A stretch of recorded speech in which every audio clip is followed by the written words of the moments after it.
1 Coríntios capítulo 2.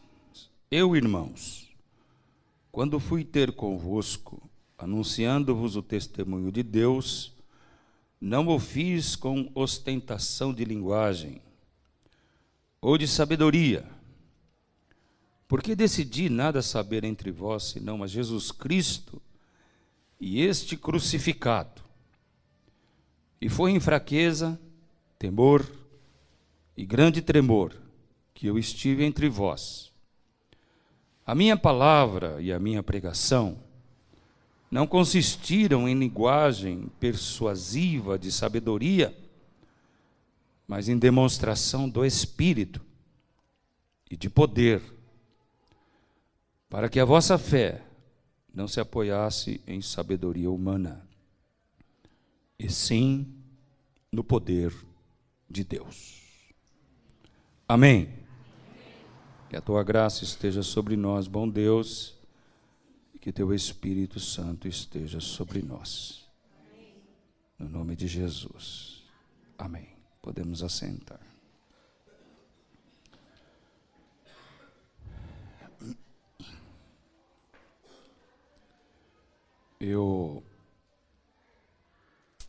Na sexta-feira, eu estava na rede social e eu vi uma postagem. Eu vi uma postagem que dizia assim: dia tal, culto da voz profética, culto da manifestação do poder de Deus. Venha, você vai receber dupla honra.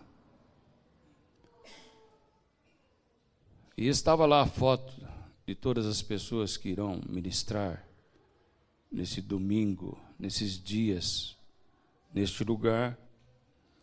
Um dos Estados Unidos, outro não sei de onde, outro brasileiro, outro pastor. E ali estava marcado um dia para a ação do Espírito Santo de Deus, para que todas as pessoas recebessem uma dupla honra. Aquilo me inquietou o coração, porque outro dia eu até postei no grupo, em que um grande pregador dizia: nós sabíamos que a loucura da pregação era a loucura da pregação para o mundo. Jamais pensávamos que seria para a igreja contemporânea. E eu fiquei pensando como que se pode fazer um culto, ou se pode-se fazer um movimento dentro da igreja, sem que Jesus seja o centro de todas as coisas. Sem que Jesus seja o Senhor do culto, o Senhor na pregação, o Senhor na oração, o Senhor nos cânticos. É impossível fazer um culto de louvor, de adoração, de manifestação do Espírito Santo de Deus, sem que Jesus seja o centro de todas as coisas. Porque naquele anúncio tudo estava centralizado no homem, no que o homem vai fazer nesse dia. Quais são as manifestações do Espírito Santo nesses homens, nesses dias? E eu fiquei tão intrigado com aquilo, eu fiz um comentário sobre aquela postagem, e eu disse aí: alguém pode me explicar o que é dupla honra?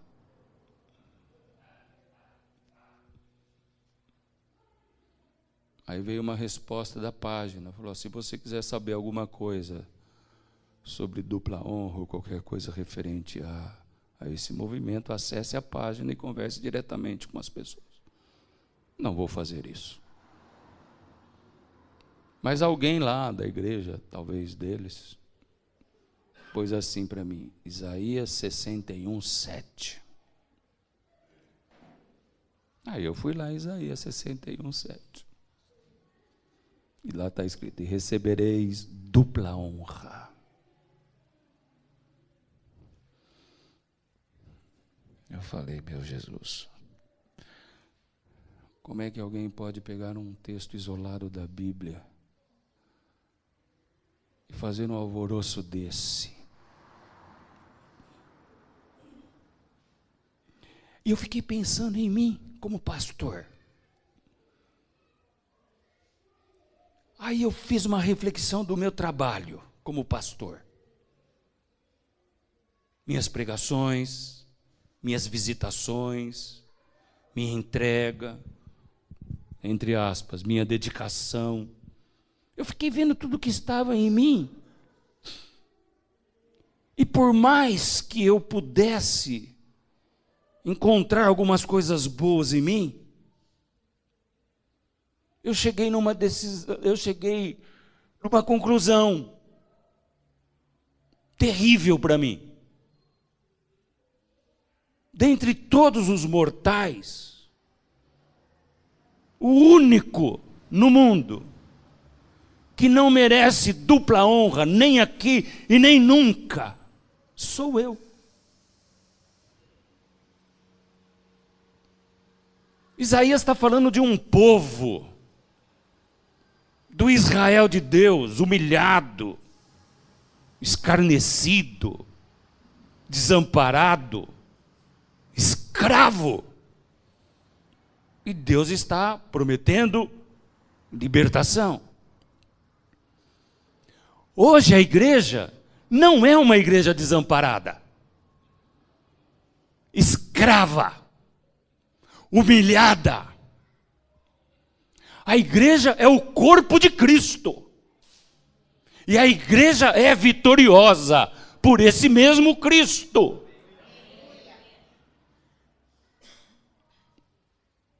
E ela não precisa de dupla honra. Ela precisa de graça.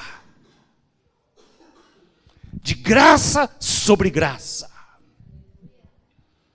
É isso que nós estamos precisando. Então eu olho para o meu coração, vejo todas as minhas aptidões, e a única coisa que me resta dizer é: miserável homem que eu sou. Quem me livrará do corpo desta morte? A única coisa que me resta é eu dizer: eu sou o principal de todos os pecadores. E diante dessa verdade me achego a Deus, e em alto e bom som, sem levantar a minha cabeça, eu digo: seja propício a mim, Senhor, pecador. Em Lamentações de Jeremias, Jeremias foi chamado do profeta chorão. Vocês que conhecem a história de Jeremias sabem disso. O profeta chorão.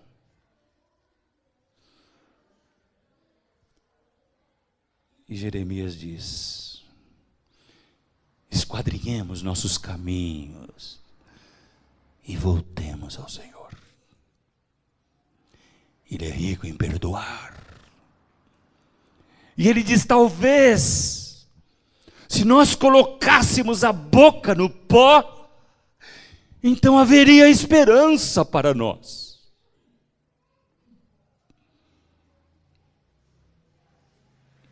Enquanto os homens estão buscando por aí dupla honra, através de outros homens, e usando o nome de Deus para fazer isso, eu corro para os braços de Cristo, para buscar misericórdia e graça, em tempo oportuno. porque a sua graça me sustentará, a sua graça me segurará, a sua graça me fará caminhar em vitória, e a seu tempo Deus me honrará. A seu tempo Deus honrará a sua igreja. Não entre os homens, mas diante da sua excelência e da sua grandeza. Todos os soberbos serão abatidos, mas os humildes serão levantados no poder de Deus.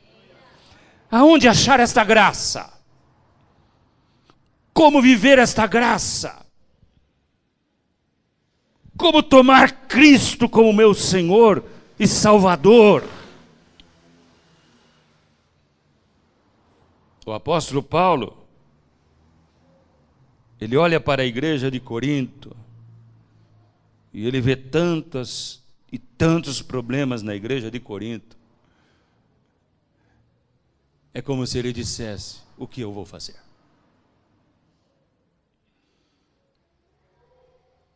Senhor, me instrui como fazer. Vocês não sabem, alguns de vocês sabem, a responsabilidade de subir num púlpito como esse para anunciar a palavra do Senhor.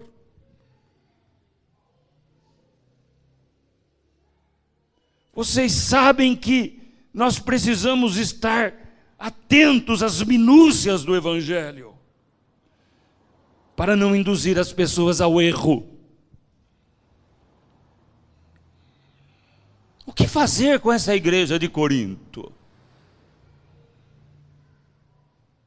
O que fazer com as heresias dos tempos presentes? O que fazer com esse evangelho sujo e nojento que está aí diante de nós? Eu digo sujo e nojento, sabe por quê, irmãos? Pelo simples fato deste novo evangelho colocar Jesus de lado. Por esse evangelho não pregar mais a cruz de Cristo. Por esse evangelho não falar do sangue de Cristo que foi derramado na cruz.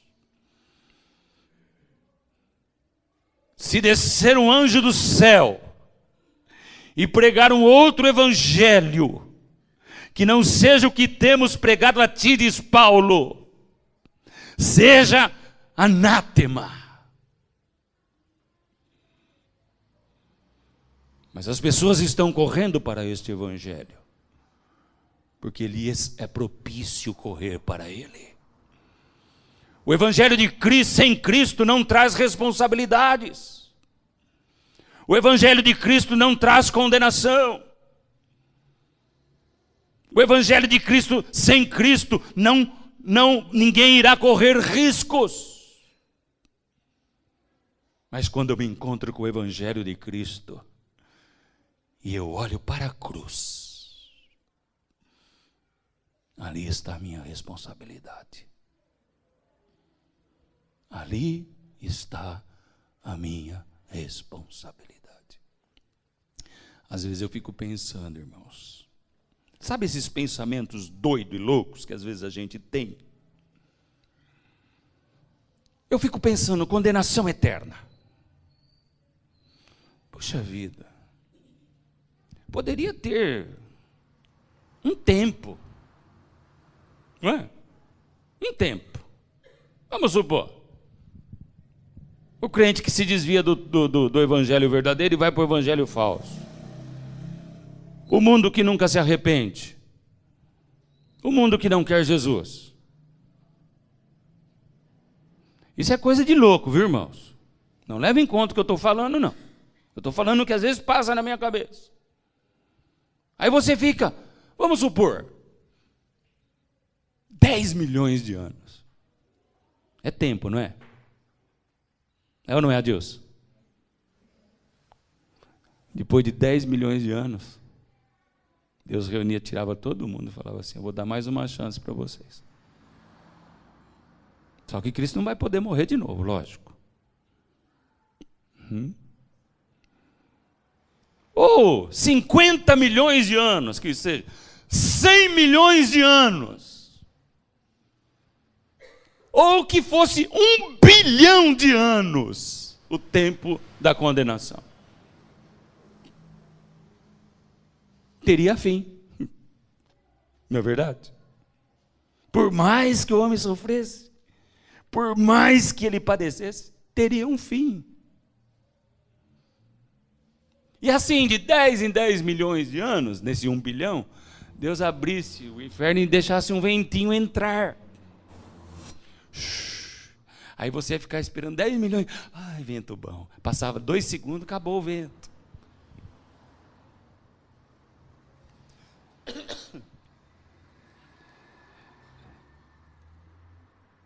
Por que Deus não limitou um tempo?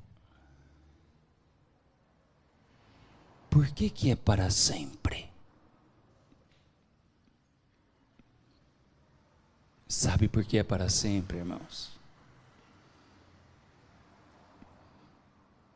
Porque o homem rejeitou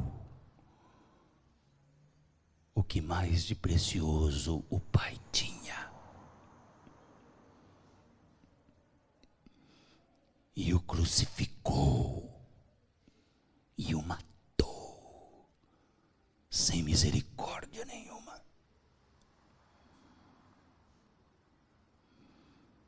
Então, para eu entender esta condenação que não tem fim, eu preciso entender o amor de Deus quando Ele enviou o seu Filho.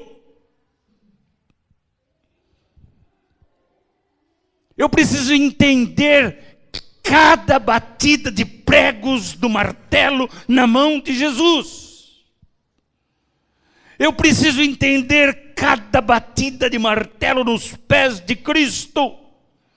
Eu preciso entender a coroa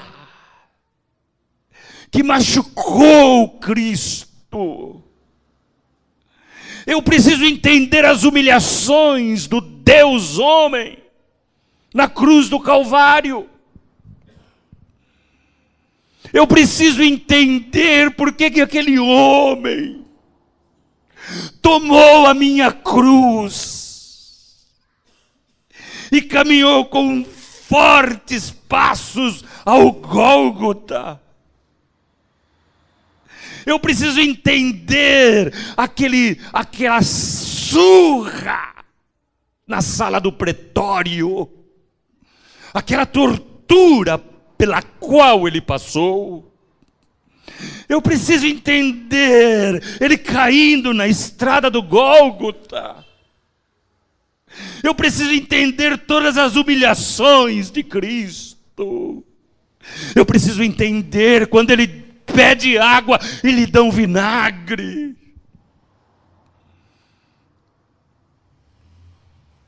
Mas eu preciso entender uma coisa muito maior do que isso. Que no meio de todos esses sofrimentos, a maior dor de Cristo foi levar o meu pecado. É como que quase ele não sentisse as chibatadas dos romanos, afiadas com chumbo nas pontas que dilaceravam sua carne. É como se ele não sentisse a coroa de espinhos e nem os pregos nas suas mãos, porque a dor que ele viveu suportando o meu pecado era muito maior do que todo o sofrimento físico da cruz do Calvário. Sobrepunha todas as dores. E simplesmente rejeitar o amor de Deus é ter que eternamente viver sobre a sua ira. Não há eternidade que o homem possa viver sofrendo, que possa pagar a sua rejeição para com o Filho de Deus.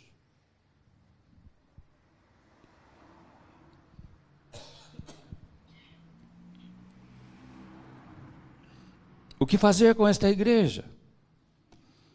Cheia de grupos.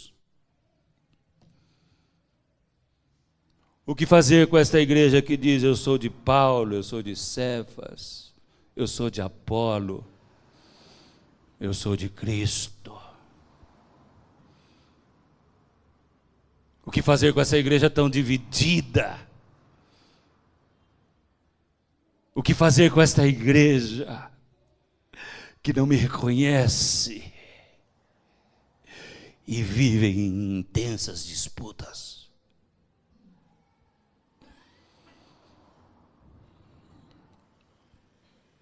Então o Espírito Santo orientou Paulo. E não orientou Paulo apenas para a igreja de Corinto, mas para todas as igrejas que ele levantou. Eu te proponho, Paulo. É como se o Espírito Santo estivesse falando com ele. Eu te proponho, Paulo, que você não tenha nenhuma outra mensagem a não ser a mensagem do Cristo crucificado. Eu tenho muita gente nesta cidade. Aleluia.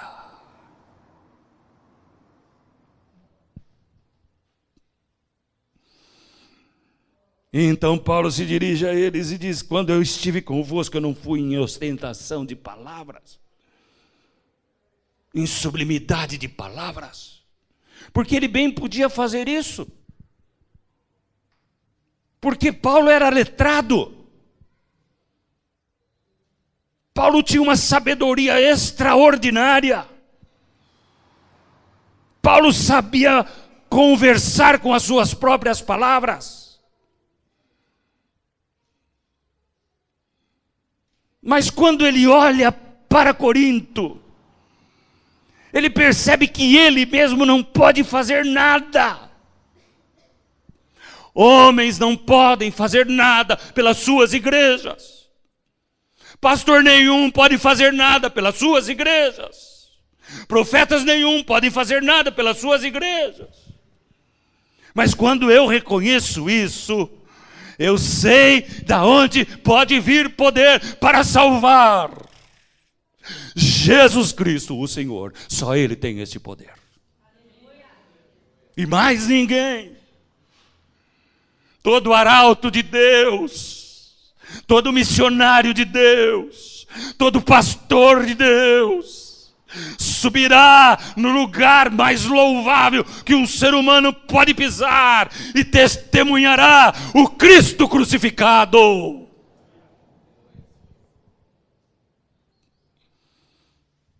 Eu li de um pastor esses dias que a pregação branda produz corações ociosos.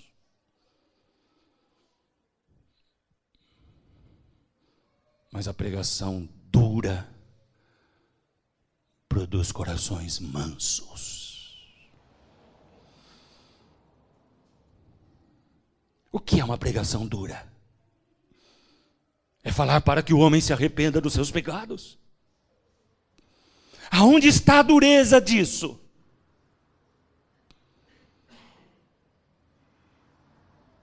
Aonde está a dureza de você clamar para a sua igreja? Arrependam-se. Voltem-se para o Senhor, que é rico em perdoar. Lance suas vidas diante do seu trono e chorem diante do altar.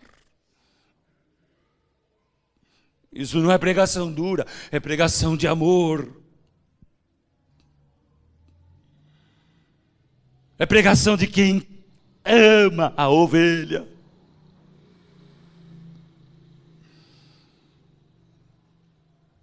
Mas a própria palavra do Senhor diz em Timóteo, no capítulo 4, nos últimos dias as pessoas sentirão comichão nos ouvidos, porque não vão mais suportar a doutrina, e procurarão para si falsos mestres. Gosto muito de ser prático nas coisas que digo. Um exemplo disso é o Pedro Henrique. Ele sentiu comichão nos ouvidos e correu atrás da sua própria verdade.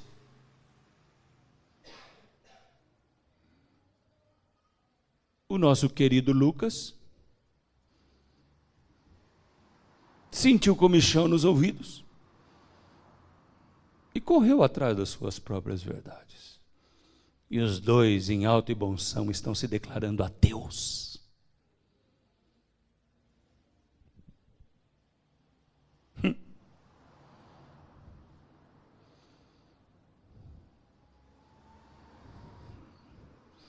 A verdade impõe responsabilidade. A verdade impõe relacionamento com Deus, vida com Deus, vida de santificação, vida aos pés de Cristo. A verdade nos impõe largar tudo e deixar tudo por amor a Cristo. A verdade do Cristo crucificado, ela vem acompanhada com a verdade que Jesus anunciou. Querem ser meus discípulos? Ora, renunciem a si mesmo. Toma cada dia a sua cruz e siga-me. Quando ele diz renuncie a si mesmo, ele diz morre para você. Morre pelos seus sonhos. Morre pelos seus ideais. Morre por tudo que você ama e gosta. E vem. Quem quer saber desta pregação? Quem quer saber da pregação do Cristo crucificado? Quem é que quer dar tudo de si para Deus? Quem?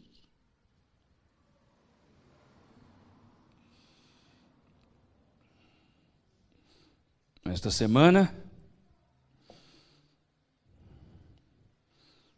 os nossos queridos e amados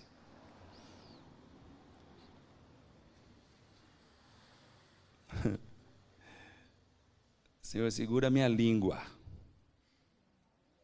Segura aqui, Senhor.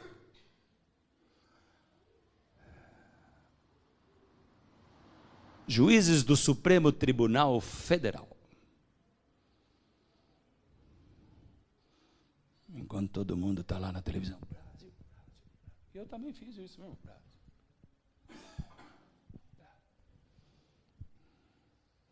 Soltaram todo mundo da Lava Jato.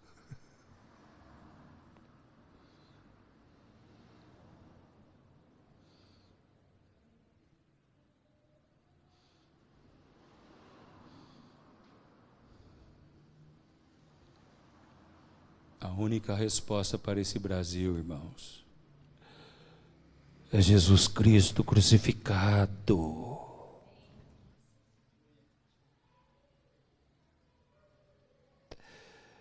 Ladrão soltando ladrão. Estamos envolvidos numa bandidagem tremenda nesse Brasil.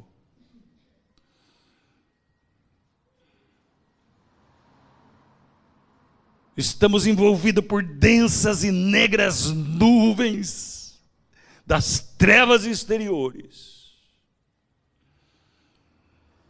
O Brasil está sendo engolido pelo inferno.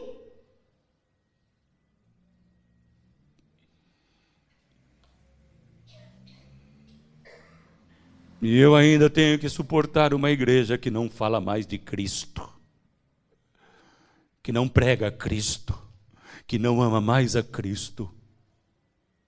e que não é capaz de deixar tudo por amor a Cristo.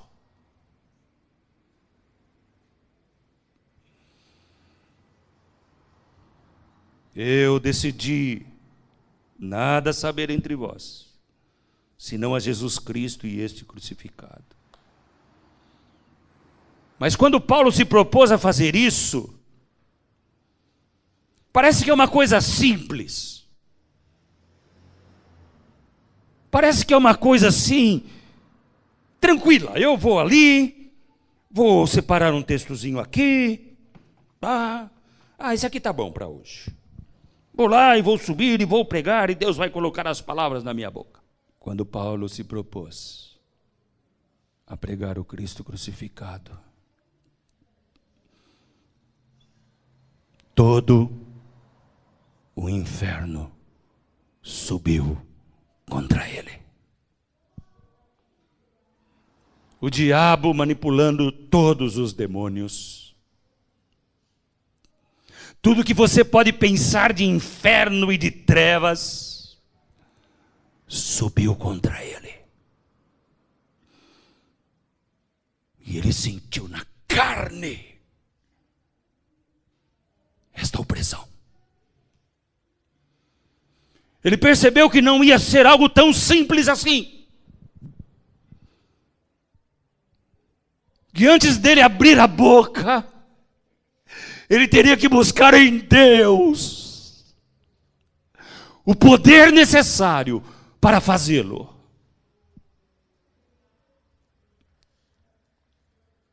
E então ele diz: e foi em fraqueza, temor e grande tremor que eu estive entre vós.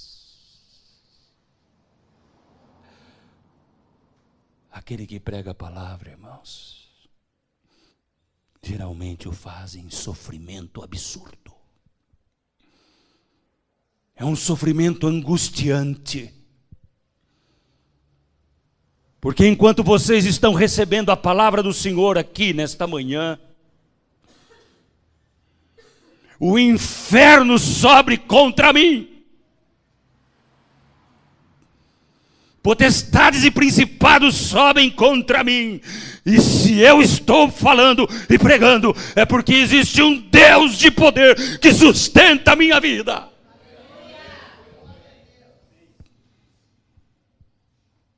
E Ele sustenta a minha vida, não por causa de mim mesmo, mas para a glória do seu nome.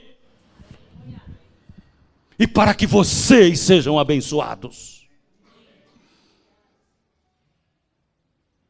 Para que a vossa fé não se apoie em mim. Para que a vossa fé se apoie no poder do Espírito Santo de Deus. Então vem os vendilhões, vem os ventos, vem as tempestades, vem as loucuras deste mundo, vem as tentações, vem as opressões, vem a glória deste mundo, e pelo poder do Cristo crucificado, eu estou em pé, e você também, em nome de Jesus. Que outra razão você acha que está aqui? Existe alguma razão? Você pode buscar em você alguma razão que o faça melhor do que tudo que nós vemos por aí? E que te faz apto a estar na presença do Senhor? A única razão é Cristo crucificado.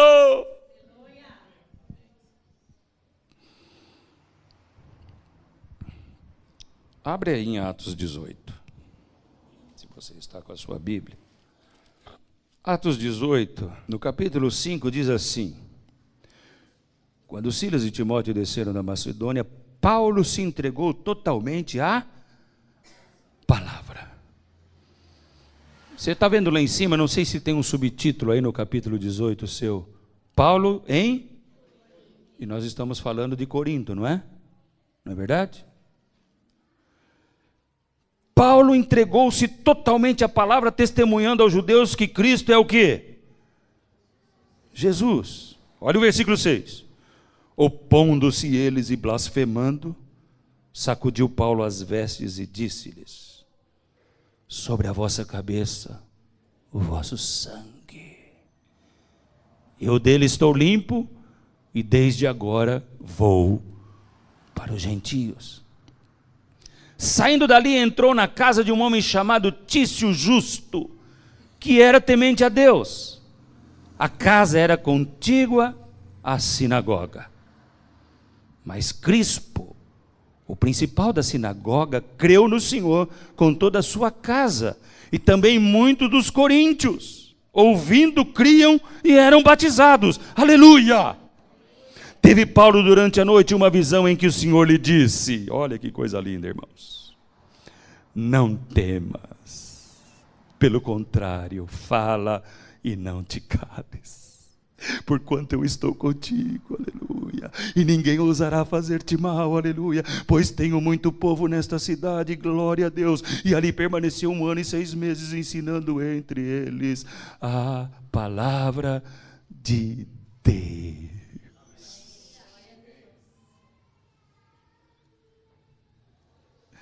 Eu vou pregar Cristo Jesus. Jesus, o Cristo. Porque esse Jesus tem poder até para salvar o principal da sinagoga. Ele tem poder para libertar coríntios, gálatas, filipenses, colossenses. Ele tem poder para salvar hebreus. E ele tem poder para salvar até os gentios, do qual nós somos salvo pela graça. Mediante a fé em Cristo, eu sou salvo pela graça. E quando ele entrou na casa de Crespo, ele não entrou com palavras ostentadas e linguagem de sabedoria, mas ele entrou com palavras em demonstração do Espírito e de poder. E a fé daquele homem não se apoiou em sabedoria humana, e sim em Deus o Senhor. Glória ao teu nome, Senhor. Amados,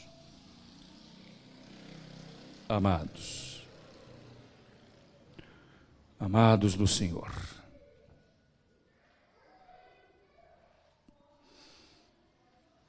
não desista da doutrina dos apóstolos.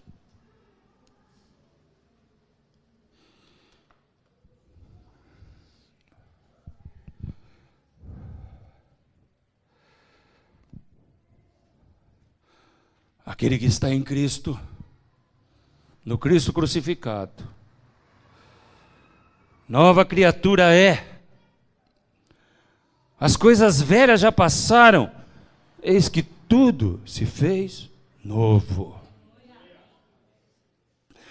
Amados, nem a circuncisão, nem a incircuncisão é coisa alguma, mas sim o ser nova criatura em Cristo Jesus, o Senhor.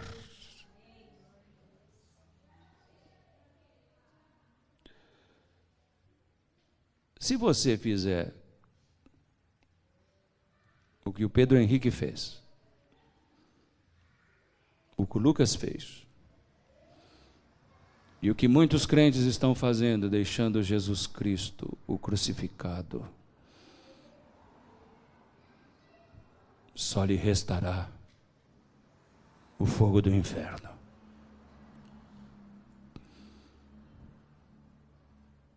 Há um hino no Cantor Cristão que diz assim: temos por lutas passado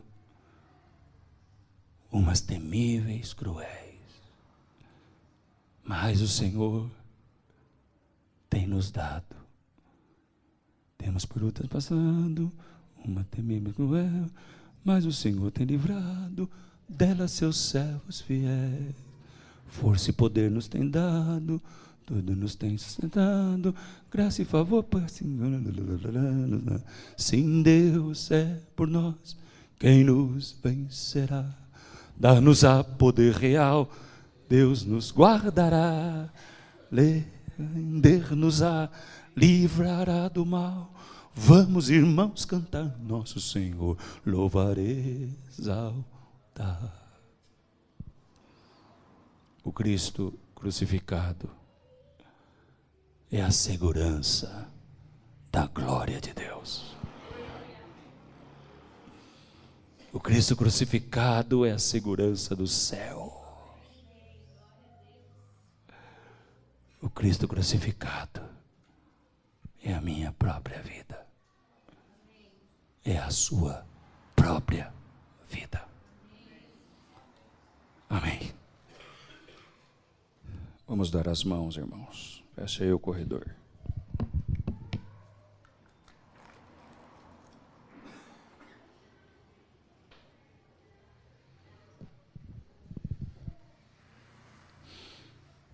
Ore por quem está à sua esquerda e quem está à sua direita agora, em nome de Jesus. Sustento, graça, favor, misericórdia, perseverança,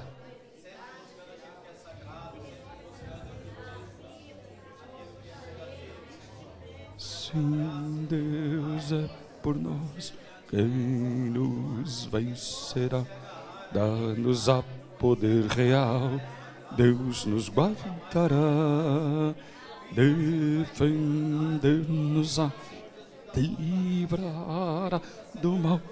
Vamos, irmãos, cantar o Senhor, exaltar. Amém. Glória a Deus. Glória a Deus.